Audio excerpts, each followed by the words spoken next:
نسیں جو ہیں وہ دب جاتی ہیں. دبنے کی وجہ سے وہاں خون کا دوران نہیں ہوتا. جب خون کا دوران نہیں ہوتا تو اس وقت جو ہے پھر اس کے اندر وہ نمنس ہو جاتی ہے اور وہ جگہ سن ہو جاتی ہے.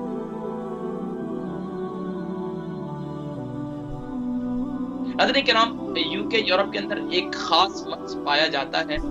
ویسے تو تقریباً پوری دنیا کے اندر یہ کیفیت ہر ایک انسان جو انسان ہے اس کے اندر یہ کیفیت پائی جاتی ہے. لیکن یو کے یورپ میں سرد ماحول میں خاص طور پر یہ محسوس ہوتا ہے کہ اکثر لوگوں کے ہاتھ اور پاؤں جو ہے یہ سن ہو جاتے ہیں. یعنی اس میں نمنس ہو جاتی ہے, وہ ہاتھ اور پاؤں سو جاتے ہیں اور اس میں بس اوقات یہ محسوس ہوتا ہے کہ اس میں کوئی چیونٹیاں جو ہے پھر رہی ہیں. اور وہ بس اوقات اگر پاؤں سن ہو جائے اور انسان کسی مجلس میں بیٹھا ہو اور وہاں سے اٹھنا اس کے لیے بڑا مشکل ہو جاتا ہے. آخر یہ وجوہات کیوں ہوتی ہیں اور اس وجہ اس کا علاج کیا ہے, انشاءاللہ آج اس ٹاپک پر ہم گفتگو کریں. ناظرین کرام, یقیناً ویسے تو چاہے جوان ہیں یا بچے ہیں, جوان ہیں یا بوڑھے ہیں, ہر ایک کی تقریباً کبھی کبھار یہ کیفیت ہو جاتی ہے. لیکن خاص طور پر جو 40 ابو ہیں ان میں یہ مرض کثرت سے پایا جاتا ہے. ان میں دیکھا کہ وہ اکثر ان کے ہاتھ اور پاؤں جو ہے یہ سن ہو جاتے ہیں. ان کو محسوس ہی نہیں ہوتا کہ ان کے ہاتھ اور پاؤں ایسا محسوس ہوتا ہے جیسے بالکل شل ہو گئے, ان میں کوئی کیفیت ہی پیدا نہیں ہوتی. حضرت کرام, اس کی تو ایک تو وجہ یہ ہے, کامن سینس کی بات ہے کہ جب آپ ایک ہی نشست بیٹھے ہوئے ہیں, ایک ہی انداز سے بیٹھے ہوئے ہیں, تو بس اب بات اسی انداز سے بیٹھے رہنے کی وجہ سے وہاں پر وہ جگہ کی نسیں جو ہیں وہ دب جاتی ہیں. دبنے کی وجہ سے وہاں خون کا دوران نہیں ہوتا. جب خون کا دوران نہیں ہوتا تو اس وقت جو ہے پھر اس کے اندر وہ نمنس ہو جاتی ہے اور وہ جگہ سن ہو جاتی ہے. اور اس میں آپ نے دیکھا کہ جب وہ نمنس ختم ہوتی ہے تو جب انسان اپنی ہیئت کو چینج کرتا ہے یا اپنی مجلس کو چینج کرتا ہے, اپنے سٹنگ اسٹائل کو چینج کرتا ہے, تو اس میں پھر خون کا دوران جو ہے بڑی تیزی سے جاتا ہے. اور اس وقت کیفیت یہ ہوتی ہے کہ اگر پاؤں رکھا جائے یا ہاتھ کو کوئی دبائے یا اس کو کوئی چھیڑے تو عجیب سی کیفیت محسوس ہوتی ہے, کیونکہ وہ جگہ بالکل سن ہوئی ہوتی ہے. اب اس کے اندر جو ہے یہ محسوس ہوتا ہے کہ جیسے اس میں کوئی کیڑے چل رہے ہیں یا کوئی نہ کوئی جو چیونٹیاں جو ہے پھر رہی ہیں. بہرحال یہ کیفیت جو ہے ہر ایک میں پائی جاتی ہے. لیکن اکثر خاص طور پر وہ جو بہت زیادہ سوچتے ہیں, بہت زیادہ اپنے دماغ پر بوجھ ڈالتے ہیں, یا وہ لوگ جو خاص طور پر ذہنی کام کرتے ہیں, ذہنی کے دماغی کام کرتے ہیں, تو وہ اکثر جو ہے ان کی سٹنگ اسٹائل کی وجہ سے ان کی ٹانگیں جو ہے سو جاتی ہیں. خاص طور پر ہمارے یہاں یو کے یورپ میں اب تو کرسی والا ماحول زیادہ ہو گیا.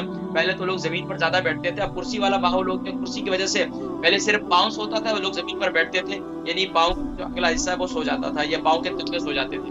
اب کیا ہے کہ یہ جو سٹنگ اسٹائل ہے, ہم گھنٹوں جو ہے وہ کرسی پہ بیٹھے رہتے ہیں, اپنے آپ کو یعنی کہ کوشش نہیں کرتے ہیئت چینج کرنے کو, کھڑے ہونے کو تھوڑا سا, یعنی کہ اگر اس کو چینج کریں تو یہ خود بخود یہ کیفیت ٹھیک ہو جاتی ہے. لیکن خاص طور پر وہ لوگ 40 ابو ہیں, وہ خاص طور پر گھریلو پریشانیاں, خاندانی پریشانیاں, معاملات, بچوں کی پریشانیاں, اس کی وجہ سے دماغ پر بہت زیادہ پریشر لیتے ہیں. تو حکما یہ کہتے ہیں کہ یہ جو ہمارے جسم کی پوری باڈی کا تعلق ہے, یہ چاہے دیکھیں ہم ہاتھ کی فنگر ہلا رہے ہیں یا ہم پاؤں ہلا رہے ہیں یا اپنی آنکھیں ہلا رہے ہیں یا اپنے اعضاء کو ہلا رہے ہیں, تو یہ دماغ سے اس کا کنٹرول ہے. اب دماغ بس اوقات, جب آپ نے دیکھا ہوگا کوئی جو کمپیوٹر استعمال کرنے والے ہمارے نوجوان ہیں یا موبائل ہیں, جب اس میں بہت زیادہ ڈیٹا ہوتا ہے تو وہ سسٹم ہینگ ہو جاتا ہے. تو یہی ہوتا ہے کہ آپ کا کوئی نہ کوئی سسٹم جو ہے وہ ہینگ ہو جاتا ہے, اور پھر کیا ہوتا ہے بس اوقات فالج کا ٹیک بھی ہو جاتا ہے. اگر اس کیفیت کو نہ چینج کیا جائے یا اس حصے کا کوئی علاج نہ کیا جائے تو پھر کیا ہوتا ہے کہ فالج کا اٹیک بھی ہونے کا خدشہ ہوتا ہے.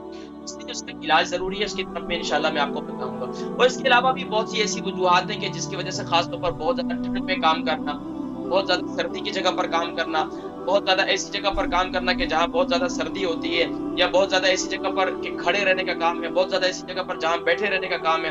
ہمارے اکثر ٹیکسی ڈرائیور ہیں وہ جو ہے بیٹھے رہتے ہیں, ایک کے بعد دوسری جاب, دوسری کے بعد تیسری جاب. اسی طرح آفس ورکر ہیں, آفس کے اندر وہ بیٹھے ہی رہتے ہیں.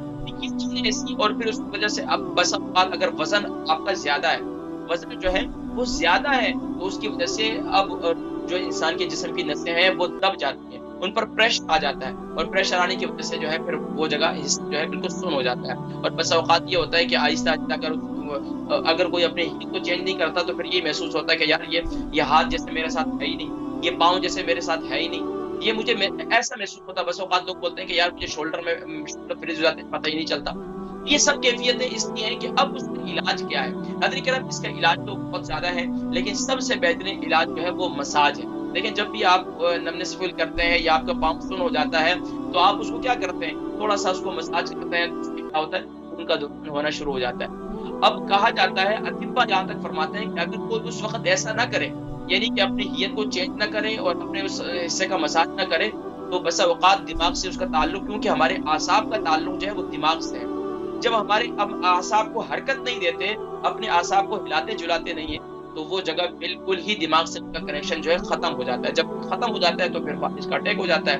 تو یہ جو ہے وہ ڈسکنیکٹ ہو جاتا ہے، یعنی دماغ کے ساتھ دماغ سے اس کا تعلق ہے ڈسکنیکٹ ہو جاتا ہے، وہ ختم ہو جاتا ہے. تو اس لیے کوشش یہ کرنی چاہیے کہ اس حصے کا مساج کرنا چاہیے. سب سے بڑی جو وجہ ہے وہ ہے کولیسٹرول کا ہائی ہونا. جس کا کولیسٹرول ہائی رہتا ہے، یا خاص طور پر جن کا خون تھک ہو جاتا ہے، جن کا خون تھک ہو جاتا ہے، اور یہاں یو کے یورپ کے اندر تو ہم غذائیں ایسی استعمال کرتے ہیں جس کی وجہ سے ہمارا خون جو ہے سب کا تھک ہوتا ہے. اب اس کے لیے، اس کو تھن کرنے کے لیے سب سے بہترین چیز جو ہے وہ لہسن کا استعمال ہے. لہسن کا استعمال صبح نہار منہ استعمال کریں، چھوٹے چھوٹے اس کے باریک باریک پیسز کر لیں، اور صبح کے وقت میں نہار منہ شہد کے ساتھ، اگر شوگر نہیں ہے تو شہد کے ساتھ اس کو لیں، اوپر سے نیم گرم پانی پی لیں. بہترین چیزیں. 2 توریوں سے 3 توریوں سے اس کا شروع کر لیں، یعنی کہ فٹ یا بب جو ہے، جو انڈر تو وہ 1 سے شروع کر لیں، اور آرگینک لہسن لے لیں. یہ سب سے بہترین علاج ہے. اچھا، دوسرا علاج کیا ہے کہ صبح کے وقت میں نہار منہ ہلدی والا پانی اور اس کے اندر 1 چمچ کلونجی کا تیل، یہ آپ استعمال کریں.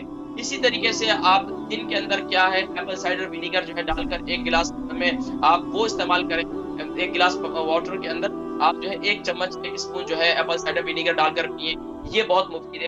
اس کے علاوہ یہی جو ہلدی والا پانی اور کلونجی کا تیل صبح کے وقت میں اور رات کے وقت میں استعمال کریں، زبردست نعمت. اگر کسی کو کلونجی کا تیل نہیں ملتا تو کلونجی کا کعوہ بنا، ماشاءاللہ کلونجی اور ہلدی، فریش ہلدی کا کعوہ بنا لیں، اور کلونجی 1 چمچ لے لیں، اور ہلدی جو ہے وہ 3 انچ کا ٹکڑا لے لیں.